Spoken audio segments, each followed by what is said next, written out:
The Adventure of the Lion's Mane. It is a most singular thing that a problem which was certainly as abstruse and unusual as any which I have faced in my long professional career should have come to me after my retirement, and be brought, as it were, to my very door. It occurred after my withdrawal to my little Sussex home, when I had given myself up entirely to that soothing life of nature for which I had so often yearned during the long years spent amid the gloom of London. At this period of my life, the good Watson had passed almost beyond my ken. An occasional weekend visit was the most that I ever saw of him. Thus I must act as my own chronicler. Ah, had he but been with me, how much he might have made of so wonderful a happening and of my eventual triumph against every difficulty. As it is, however, I must needs tell my tale in my own plain way, showing by my words each step upon the difficult road which lay before me as I searched for the mystery of the lion's mane. My villa is situated upon the southern slope of the Downs, commanding a great view of the Channel. At this point, the coastline is entirely of chalk cliffs, which can only be descended by a single, long, tortuous path, which is steep and slippery. At the bottom of the path lie 100 yards of pebbles and shingle, even when the tide is at full. Here and there, however, there are curves and hollows which make splendid swimming pools filled afresh with each flow. This admirable beach extends for some miles in each direction, save only at one point where the little cove and village of Fulworth break the line. My house is lonely. I'm my old housekeeper, and my bees have the estate all to ourselves. Half a mile off, however, is Harold Stackhurst's well-known coaching establishment. The Gables, quite a large place, which contains some score of young fellows preparing for various professions, with a staff of several masters. Stackhurst himself was a well-known rowing blue in his day and an excellent all-round scholar. He and I were always friendly from the day I came to the coast, and he was the one man who was on such terms with me that we could drop in on each other in the evenings without an invitation. Towards the end of July, 1907, there was a severe gale, the wind blowing up channel, heaping the seas to the base of the cliffs, and leaving a lagoon at the turn of the tide. On the morning of which I speak, the wind had abated, and all nature was newly washed and fresh. It was impossible to work upon so delightful a day, and I strolled out before breakfast to enjoy the exquisite air. I walked along the cliff path which led to the steep descent to the beach. As I walked, I heard a shout behind me, and there was Harold Stackhurst waving his hand in cheery greeting. "What a morning, Mr. Holmes. I thought I should see you out." "Going for a swim, I see." "At your old tricks again," he laughed, patting his bulging pocket. "Yes, Macpherson started early, and I expect I may find him there." Fitzroy Macpherson was the science master, a fine, upstanding young fellow whose life had been crippled by heart trouble following rheumatic fever. He was a natural athlete, however, and excelled in every game which did not throw too great a strain upon him. Summer and winter he went for his swim, and as I am a swimmer myself, I have often joined him. At this moment we saw the man himself. His head showed above the edge of the cliff where the path ends. Then his whole figure appeared at the top, staggering like a drunken man. The next instant he threw up his hands and with a terrible cry fell upon his face. Stackhurst and I rushed forward, it may have been 50 yards, and turned him on his back. He was obviously dying. Those glazed, sunken eyes and dreadful livid cheeks could mean nothing else. One glimmer of life came into his face for an instant, and he uttered 2 or 3 words with an eager air of warning. They were slurred and indistinct, but to my ear the last of them, which burst in a shriek from his lips, were the lion's mane.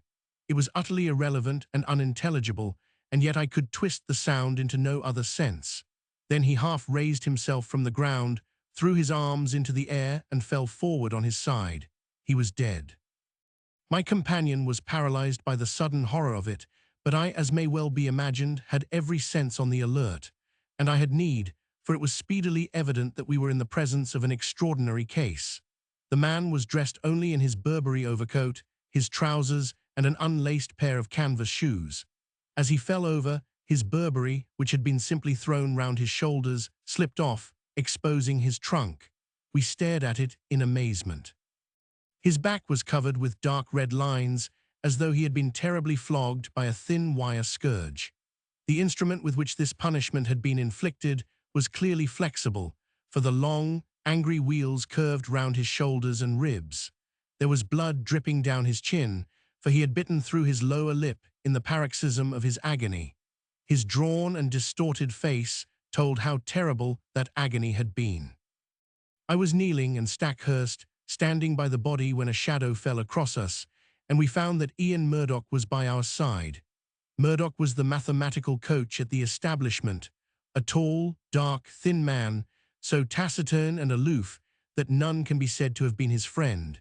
He seemed to live in some high, abstract region of surds and conic sections with little to connect him with ordinary life. He was looked upon as an oddity by the students and would have been their butt, but there was some strange, outlandish blood in the man, which showed itself not only in his coal-black eyes and swarthy face, but also in occasional outbreaks of temper, which could only be described as ferocious. On one occasion, being plagued by a little dog belonging to Macpherson, he had caught the creature up and hurled it through the plate-glass window, an action for which Stackhurst would certainly have given him his dismissal had he not been a very valuable teacher. Such was the strange, complex man who now appeared beside us. He seemed to be honestly shocked at the sight before him, though the incident of the dog may show that there was no great sympathy between the dead man and himself. Poor fellow. Poor fellow, what can I do? How can I help? Were you with him? Can you tell us what has happened? No, I was late this morning. I was not on the beach at all. I have come straight from the Gables. What can I do? You can hurry to the police station at Fulworth. Report the matter at once. Without a word, he made off at top speed, and I proceeded to take the matter in hand, while Stackhurst, dazed at this tragedy, remained by the body. My first task naturally was to note who was on the beach. From the top of the path, I could see the whole sweep of it, and it was absolutely deserted save that 2 or 3 dark figures could be seen far away moving towards the village of Fulworth. Having satisfied myself upon this point, I walked slowly down the path. There was clay or soft marl mixed with the chalk, and every here and there I saw the same footstep, both ascending and descending. No one else had gone down to the beach by this track that morning. At one place, I observed the print of an open hand with the fingers towards the incline. This could only mean that poor Macpherson had fallen as he ascended. There were rounded depressions, too, which suggested that he had come down upon his knees more than once. At the bottom of the path was the considerable lagoon left by the retreating tide. At the side of it, Macpherson had undressed, for there lay his towel on a rock. It was folded and dry, so that it would seem that after all he had never entered the water. Once or twice, as I hunted round amid the hard shingle, I came on little patches of sand where the print of his canvas shoe and also of his naked foot could be seen. The latter fact proved that he had made all ready to bathe, though the towel indicated that he had not actually done so. And here was the problem clearly defined, as strange a one as had ever confronted me. The man had not been on the beach more than a quarter of an hour at the most. Stackhurst had followed him from the Gables, so there could be no doubt about that. He had gone to bathe and had stripped, as the naked footsteps showed. Then he had suddenly huddled on his clothes again. They were all disheveled and unfastened, and he had returned without bathing, or at any rate without drying himself. And the reason for his change of purpose had been that he had been scourged in some savage, inhuman fashion, tortured until he bit his lip through in his agony, and was left with only strength enough to crawl away and to die. Who had done this barbarous deed? There were, it is true, small grottos and caves in the base of the cliffs, but the low sun shone directly into them, and there was no place for concealment. Then, again, there were those distant figures on the beach. They seemed too far away to have been connected with the crime, and the broad lagoon in which Macpherson had intended to bathe lay between him and them, lapping up to the rocks. On the sea 2 or 3 fishing boats were at no great distance. Their occupants might be examined at our leisure. There were several roads for inquiry, but none which led to any very obvious goal. When I at last returned to the body, I found that a little group of wandering folk had gathered round it. Stackhurst was, of course, still there, and Ian Murdoch had just arrived with Anderson, the village constable, a big, ginger-moustached man of the slow, solid Sussex breed, a breed which covers much good sense under a heavy, silent exterior. He listened to everything, took note of all we said, and finally drew me aside. "I'd be glad of your advice, Mr. Holmes. This is a big thing for me to handle, and I'll hear of it from Lewis if I go wrong." I advised him to send for his immediate superior and for a doctor, also to allow nothing to be moved and as few fresh footmarks as possible to be made until they came. In the meantime, I searched the dead man's pockets. There were his handkerchief, a large knife, and a small folding card case. From this projected a slip of paper, which I unfolded and handed to the constable. There was written on it in a scrawling feminine hand, "I will be there, you may be sure, Maudie." It read like a love affair, an assignation, though when and where were a blank. The constable replaced it in the card case and returned it with the other things to the pockets of the Burberry. Then, as nothing more suggested itself, I walked back to my house for breakfast, having first arranged that the base of the cliffs should be thoroughly searched. Stackhurst was round in an hour or two to tell me that the body had been removed to the Gables, where the inquest would be held. He brought with him some serious and definite news. As I expected, nothing had been found in the small caves below the cliff, but he had examined the papers in Macpherson's desk, and there were several which showed an intimate correspondence with a certain Miss Maud Bellamy of Fulworth. We had then established the identity of the writer of the note. "The police have the letters," he explained. "I could not bring them, but there is no doubt that it was a serious love affair. I see no reason, however, to connect it with that horrible happening save, indeed, that the lady had made an appointment with him." "But hardly at a bathing pool which all of you were in the habit of using," I remarked. "It is mere chance," said he, "that several of the students were not with Macpherson." "Was it mere chance?" Stackhurst knit his brows in thought. "Ian Murdoch held them back," said he. "He would insist upon some algebraic demonstration before breakfast. Poor chap, he is dreadfully cut up about it all. And yet I gather that they were not friends." "At one time they were not, but for a year or more Murdoch has been as near to Macpherson as he ever could be to anyone. He is not of a very sympathetic disposition by nature." "So I understand. I seem to remember your telling me once about a quarrel over the ill usage of a dog. That blew over all right, but left some vindictive feeling, perhaps." No, I am sure they were real friends." "Well then, we must explore the matter of the girl. Do you know her?" "Everyone knows her. She is the beauty of the neighborhood, a real beauty, Holmes, who would draw attention everywhere.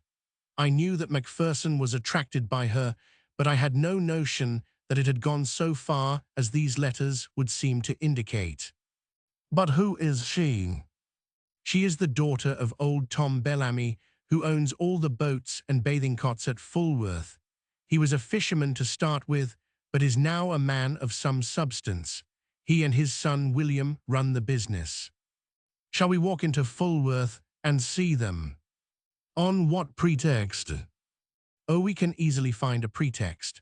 After all, this poor man did not illude himself in this outrageous way.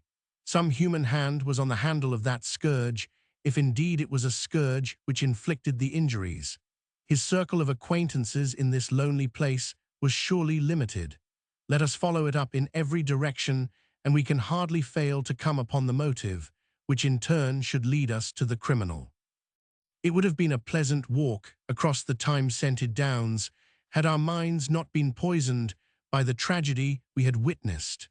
The village of Fulworth lies in a hollow curving in a semicircle round the bay.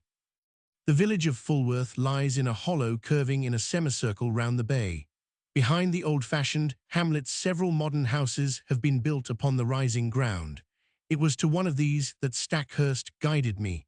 That's the Haven, as Bellamy called it, the one with the corner tower and slate roof. Not bad for a man who started with nothing, but, by Jove, look at that. The garden gate of the Haven had opened and a man had emerged. There was no mistaking that tall, angular, straggling figure. It was Ian Murdoch, the mathematician. A moment later we confronted him upon the road. "Hullo," said Stackhurst. The man nodded, gave us a sideways glance from his curious dark eyes and would have passed us, but his principal pulled him up. "What were you doing there?" he asked. Murdoch's face flushed with anger. "I am your subordinate, sir, under your roof. I am not aware that I owe you any account of my private actions." Stackhurst's nerves were near the surface after all he had endured. Otherwise, perhaps, he would have waited. Now he lost his temper completely. "In the circumstances, your answer is pure impertinence, Mr. Murdoch. Your own question might perhaps come under the same heading. This is not the first time that I have had to overlook your insubordinate ways. It will certainly be the last. You will kindly make fresh arrangements for your future as speedily as you can." "I had intended to do so. I have lost today the only person who made the gables habitable." He strode off upon his way, while Stackhurst, with angry eyes, stood glaring after him. "Is he not an impossible, intolerable man?" he cried. The one thing that impressed itself forcibly upon my mind was that Mr. Ian Murdoch was taking the first chance to open a path of escape from the scene of the crime. Suspicion, vague and nebulous, was now beginning to take outline in my mind. Perhaps the visit to the Bellamys might throw some further light upon the matter. Stackhurst pulled himself together, and we went forward to the house. Mr. Bellamy proved to be a middle-aged man with a flaming red beard. He seemed to be in a very angry mood, and his face was soon as florid as his hair. "No, sir, I do not desire any particulars. My son here," indicating a powerful young man with a heavy, sullen face in the corner of the sitting room, "is of one mind with me that Mr. Macpherson's attentions to Maud were insulting." "Yes, sir, the word marriage was never mentioned, and yet there were letters and meetings, and a great deal more of which neither of us could approve. She has no mother, and we are her only guardians. We are determined." But the words were taken from his mouth by the appearance of the lady herself. There was no gainsaying that she would have graced any assembly in the world. Who could have imagined that so rare a flower would grow from such a root and in such an atmosphere? Women have seldom been an attraction to me, for my brain has always governed my heart, but I could not look upon her perfect, clear-cut face, with all the soft freshness of the downlands in her delicate coloring, without realizing that no young man would cross her path unscathed. Such was the girl who had pushed open the door and stood now, wide-eyed and intense, in front of Harold Stackhurst. "I know already that Fitzroy is dead," she said. "Do not be afraid to tell me the particulars." "This other gentleman of yours let us know the news," explained the father. "Do not be afraid to tell me the particulars." "This other gentleman of yours let us know the news," explained the father. "There is no reason why my sister should be brought into the matter," growled the younger man. The sister turned a sharp, fierce look upon him. "This is my business, William. Kindly leave me to manage it in my own way. By all accounts, there has been a crime committed. If I can help to show who did it, it is the least I can do for him who is gone." She listened to a short account from my companion, with a composed concentration which showed me that she possessed strong character as well as great beauty. Maud Bellamy will always remain in my memory as a most complete and remarkable woman. It seems that she already knew me by sight, for she turned to me at the end. "Bring them to justice, Mr. Holmes. You have my sympathy and my help, whoever they may be." It seemed to me that she glanced defiantly at her father and brother as she spoke. "Thank you," said I. "I value a woman's instinct in such matters. You use the word they. You think that more than one was concerned." I knew Mr. Macpherson well enough to be aware that he was a brave and a strong man. No single person could ever have inflicted such an outrage upon him. "Might I have one word with you alone?" I tell you, Maud, not to mix yourself up in the matter, cried her father angrily. She looked at me helplessly. What can I do? The whole world will know the facts presently, so there can be no harm if I discuss them here, said I. I should have preferred privacy, but if your father will not allow it, he must share the deliberations. Then I spoke of the note which had been found in the dead man's pocket. It is sure to be produced at the inquest. May I ask you to throw any light upon it that you can? I see no reason for mystery, she answered.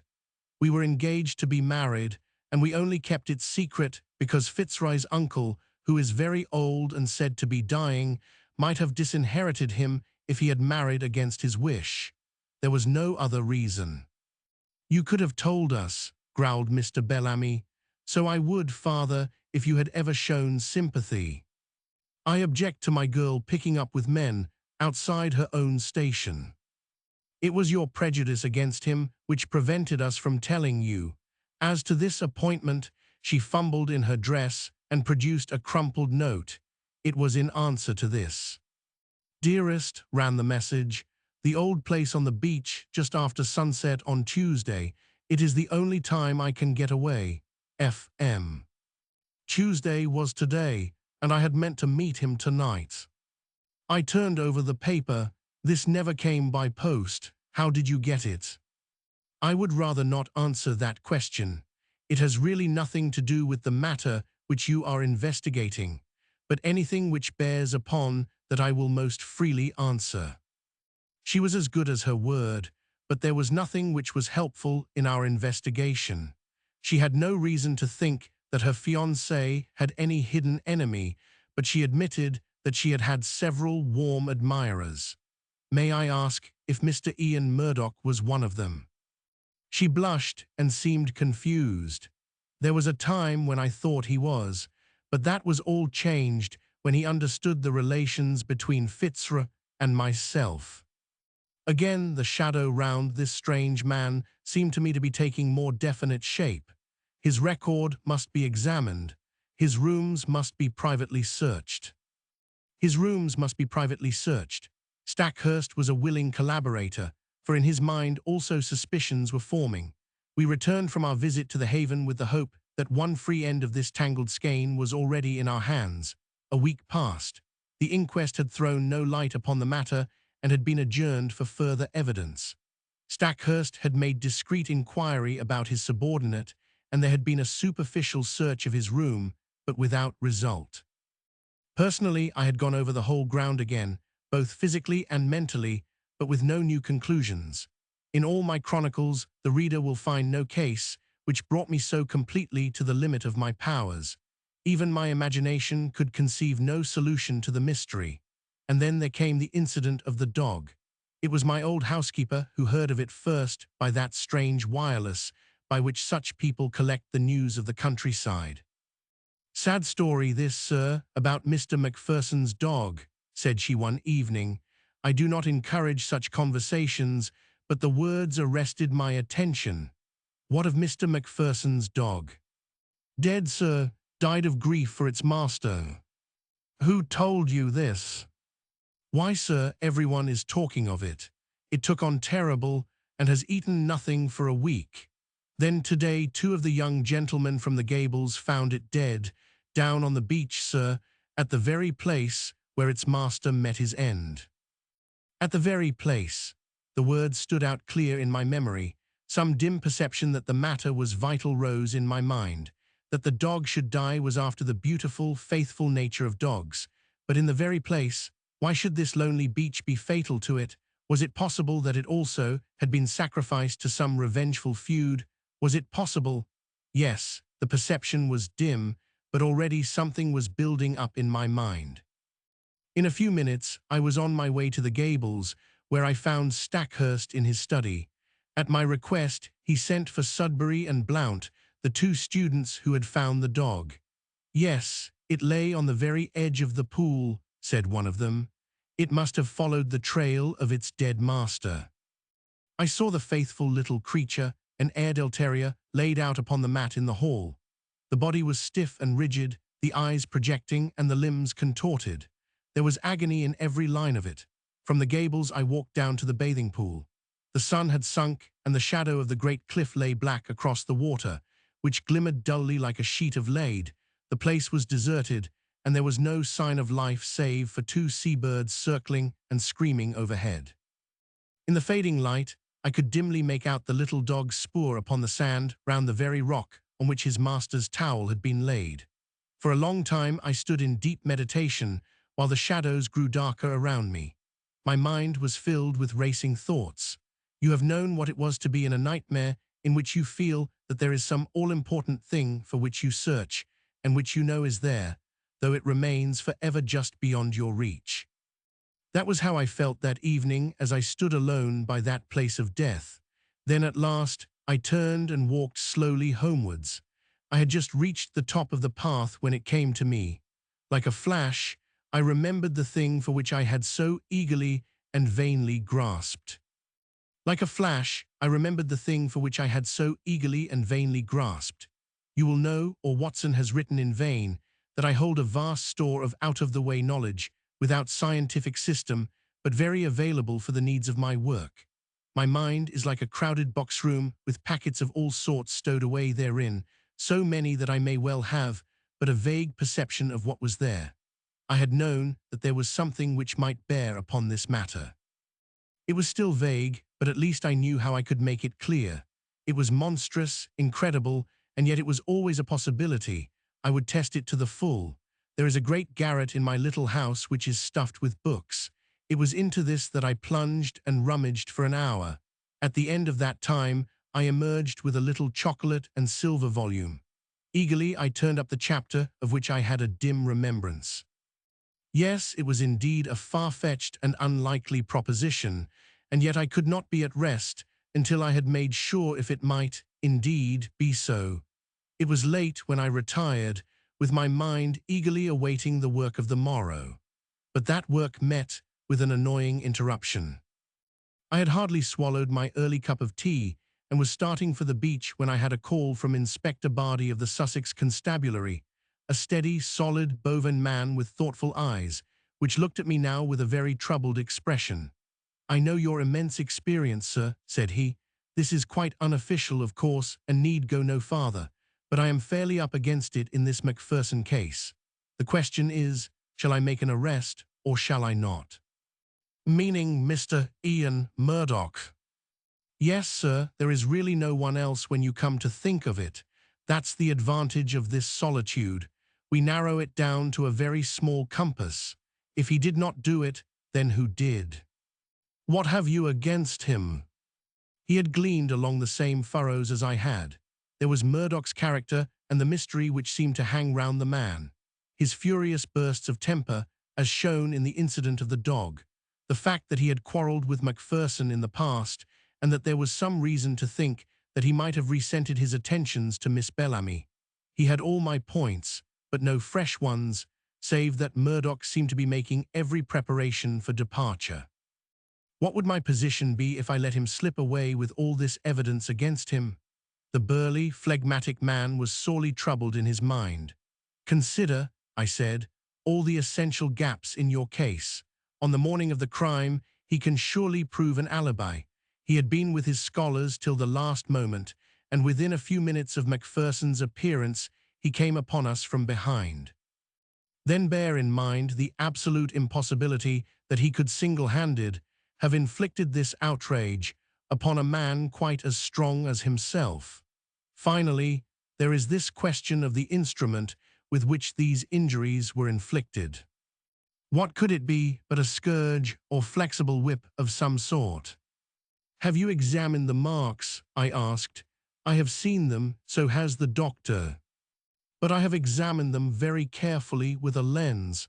They have peculiarities." "What are they, Mr. Holmes?" I stepped to my bureau and brought out an enlarged photograph. "This is my method in such cases," I explained. "You certainly do things thoroughly, Mr. Holmes." "I should hardly be what I am if I did not." "You certainly do things thoroughly, Mr. Holmes." "I should hardly be what I am if I did not. Now let us consider this wheal which extends round the right shoulder. Do you observe nothing remarkable? I can't say I do.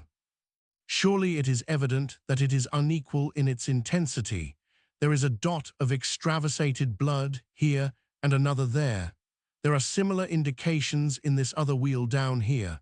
What can that mean? I have no idea, have you? Perhaps I have, perhaps I haven't. I may be able to say more soon. Anything which will define what made that mark will bring us a long way towards the criminal.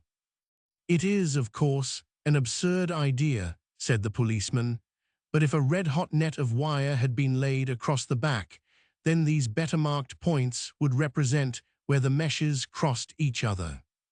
A most ingenious comparison, or shall we say a very stiff cat-o'-nine-tails with small hard knots upon it. By Jove, Mr. Holmes, I think you have hit it. Or there may be some very different cause, Mr. Bardi, but your case is far too weak for an arrest. Besides, we have those last words, lion's mane. I have wondered whether Ian's.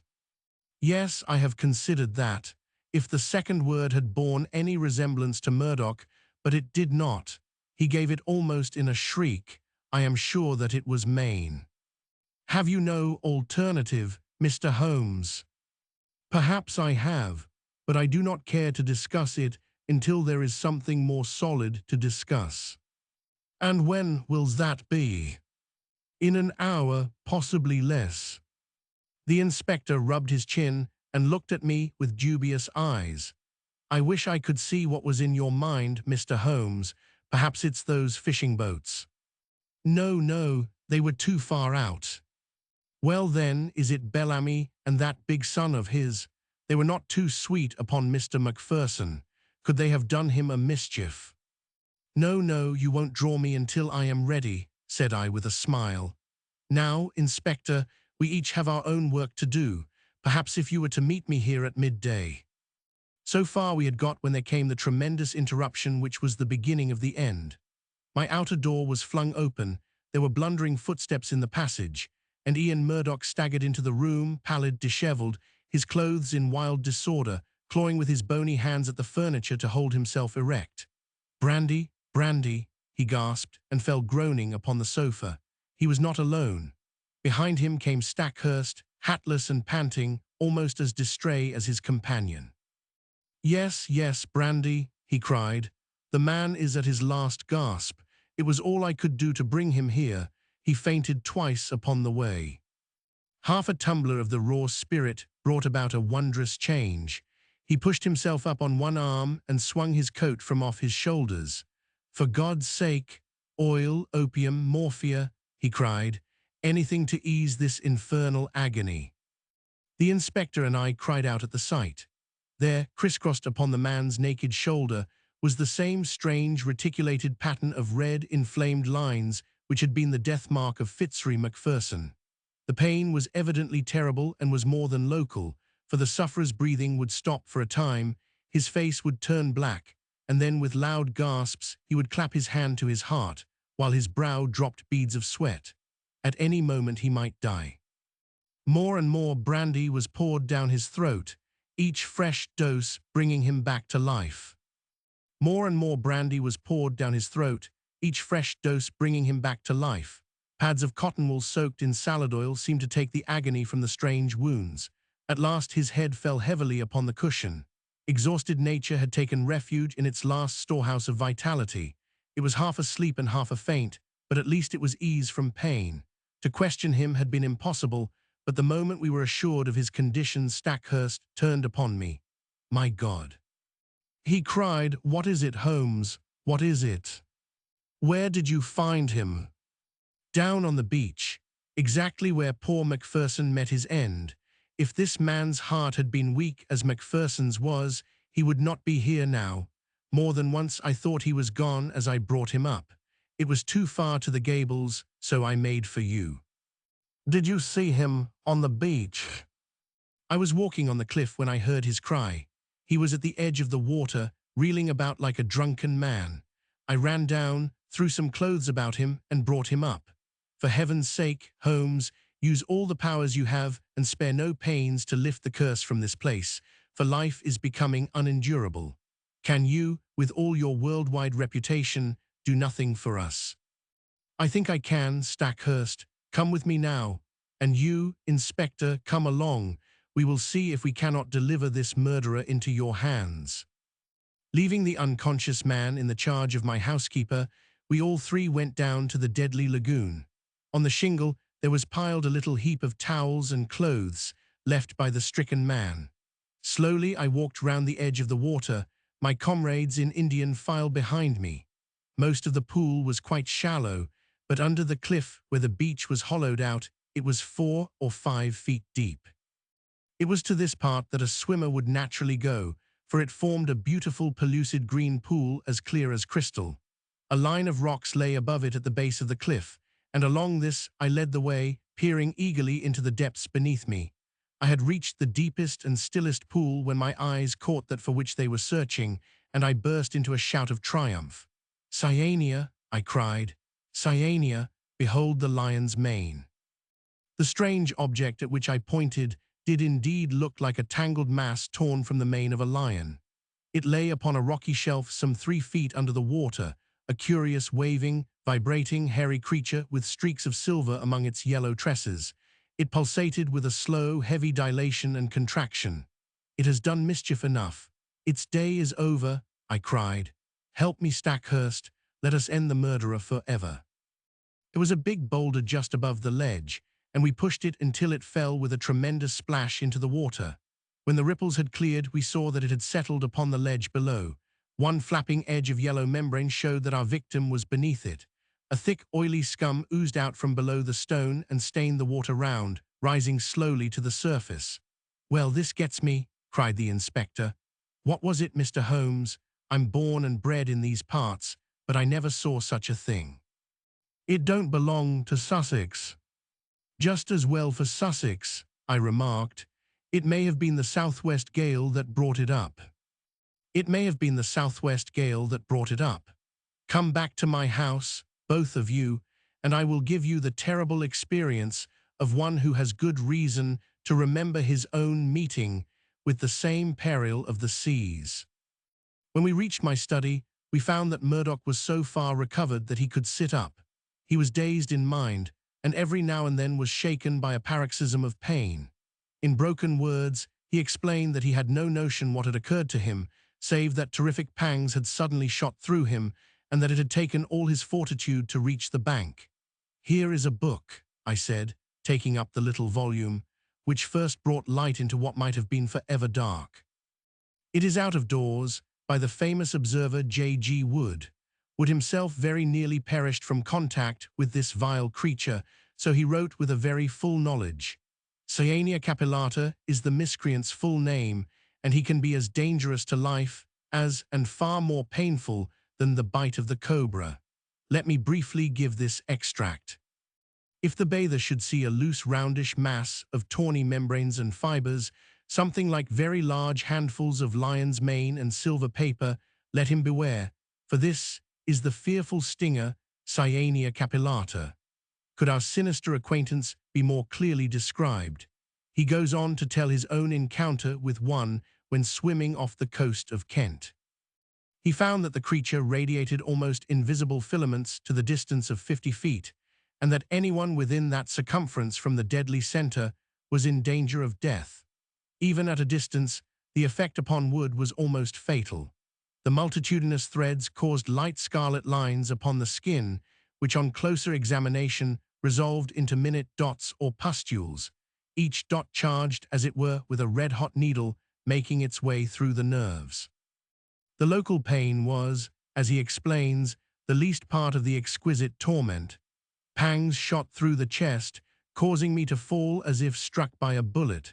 The pulsation would cease, and then the heart would give 6 or 7 leaps, as if it would force its way through the chest.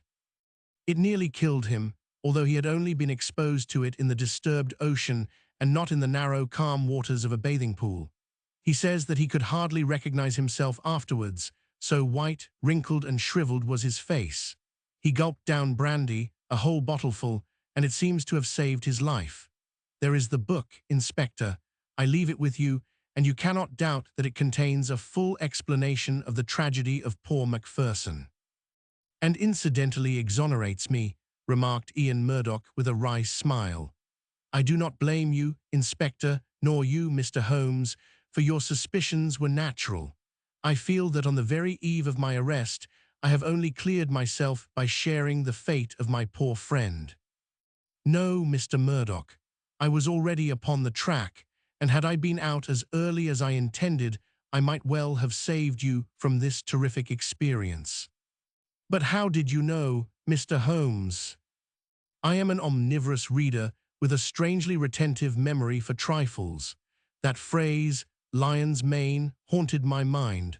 I knew that I had seen it somewhere in an unexpected context. You have seen that it does describe the creature. You have seen that it does describe the creature. I have no doubt that it was floating on the water when Macpherson saw it, and that this phrase was the only one by which he could convey to us a warning as to the creature which had been his death. Then I at least am cleared, said Murdoch, rising slowly to his feet. There are 1 or 2 words of explanation which I should give, for I know the direction in which your inquiries have run. It is true that I loved this lady, but from the day when she chose my friend Macpherson, my one desire was to help her to happiness. I was well content to stand aside and act as their go-between.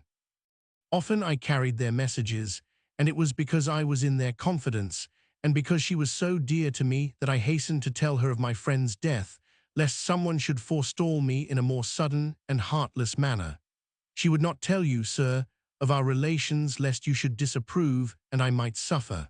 But with your leave, I must try to get back to the Gables, for my bed will be very welcome. Stackhurst held out his hand. Our nerves have all been at concert pitch, said he. Forgive what is past, Murdoch. We shall understand each other better in the future. They passed out together with their arms linked in friendly fashion. The inspector remained, staring at me in silence with his ox-like eyes. Well, you've done it, he cried at last. I had read of you, but I never believed it. It's wonderful. I was forced to shake my head. To accept such praise was to lower one's own standards. I was slow at the outset, culpably slow. Had the body been found in the water, I could hardly have missed it. It was the towel which misled me. The poor fellow had never thought to dry himself, and so I in turn was led to believe that he had never been in the water. Why then should the attack of any water creature suggest itself to me? That was where I went astray. Well, well, Inspector, I often ventured to chaff you gentlemen of the police force, but Cyanea capillata very nearly avenged Scotland Yard.